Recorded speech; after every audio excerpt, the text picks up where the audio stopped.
using force and coercion in order to make two separate victims engage in these commercial sex acts, these freak-offs that they did not want to participate in. It's hard to believe now, but there was a time when Diddy seemed unstoppable. Music mogul, business icon, cultural powerhouse. He built an empire on charisma, ambition, and ruthless control. But now, that empire is crumbling fast, and what's leaking out from the rubble is darker, uglier, and more shocking than anyone could have imagined. From hidden tapes to shocking betrayals and celebrity names dragged into scandal, Diddy's fall isn't just dramatic, it's historic. Let's get into how it all came crashing down. When Diddy showed up for court, he looked nothing like the larger-than-life figure fans once knew. Gone were the designer suits and diamond chains. Instead, he wore a simple crewneck sweater and a plain white button-down. His hair and goatee, speckled with gray, made him look older, worn out. And when he nervously asked the judge for a bathroom break, admitting he felt a little nervous, the illusion shattered. This wasn't a man in control anymore.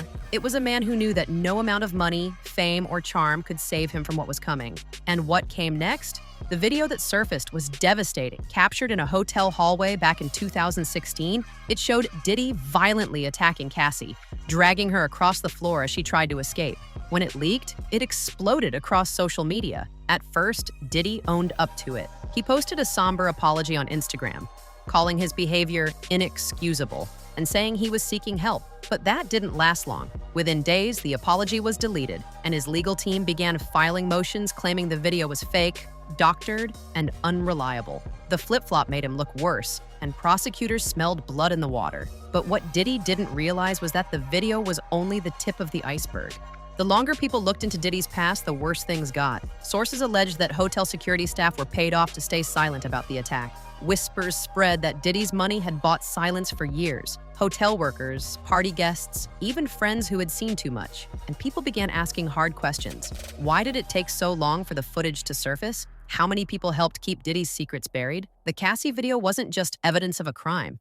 It was evidence of a system built to protect Diddy at any cost, but that protection was collapsing. When Cassie agreed to testify, she did something few victims dare to do. She put her name, her face, and her career on the line. She wasn't hiding behind Jane Doe like others. She was ready to stare Diddy down in court and tell the world what she had seen and endured. And Cassie isn't just any witness. She's a celebrity in her own right, beloved by fans who remember her music and modeling career. Her credibility, her courage, and her public presence give her testimony a weight that prosecutors desperately needed. And Diddy knows it. If Cassie's testimony holds up under cross-examination, it could be the final nail in his coffin. And Cassie isn't the only one dragging Diddy's secrets into the light. Diddy's trial has already pulled in a surprising list of celebrity names. Michael B. Jordan, Kanye West, and even Mike Myers. None of them are accused of wrongdoing, but their names being mentioned in the courtroom makes headlines anyway. The connection is toxic. Any brand, any star linked to Diddy now faces public backlash,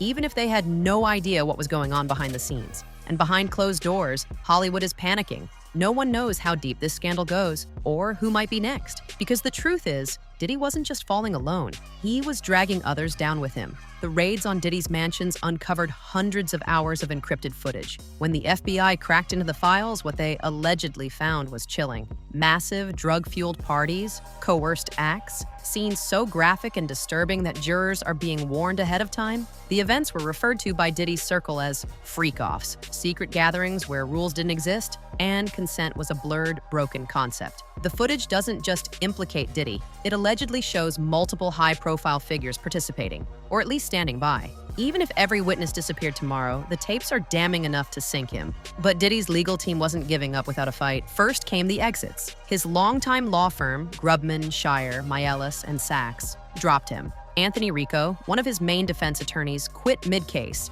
citing ethical concerns. Rumors swirled that Lady Gaga herself threatened to cut ties with the firm unless they dropped Diddy. Then came the desperate legal maneuvers. His team filed motion after motion, trying to block evidence, suppress the Cassie video, and even delay the trial. They claimed the videos were doctored. They claimed Diddy's rights were violated during the searches. But judges weren't having it, and every failed motion made Diddy look weaker. So they tried one last card, the race card. At one point, Diddy's legal team shifted tactics, accusing the prosecution of racial bias. They argued that Diddy was being targeted because he's a successful Black entrepreneur, a symbol of Black wealth that threatened the system. It's a powerful argument in some cases. But here, it rang hollow. Prosecutors had a mountain of evidence: footage, testimonies, encrypted files. Race wasn't the issue. Power, corruption, and abuse were. And the jury knows it. But instead of cutting a deal, Diddy decided to double down. In a move that stunned even seasoned court watchers, Diddy turned down a plea deal from federal prosecutors. The deal could have shaved years, maybe decades, off his sentence if he confessed and helped take down his co-conspirators. Instead, Diddy stood before the judge in a baggy beige prison uniform and said, "No, Your Honor. Maybe it was pride. Maybe it was fear of betraying powerful friends. Maybe he still believed he could beat the system, like so many before him." But by rejecting the deal, Diddy locked himself into the fight of his life, with the odds stacked against him. Finding a jury for a case like this isn't easy. How do you find people who don't already have an opinion about one of the most famous names in music? And how do you prepare jurors to sit through hours of explicit footage without bias or trauma? Some potential jurors had to be dismissed immediately, unable to handle the disturbing evidence expected at trial. Others admitted that Diddy's fame made it impossible to stay neutral. Every day of jury selection has been a battle, one that could still blow up into mistrials, appeals, and delays. But once the final jury is locked in, there will be no more excuses. If Diddy is convicted, he's not just facing decades behind bars, he's facing complete erasure. His brands, endorsements, and business ventures have already started quietly cutting ties. Celebrities who once proudly posed with him are scrubbing their timelines clean. Music stations are pulling back on playing his hits, and the public, once loyal to the bad boy icon, is turning cold. In the court of public opinion,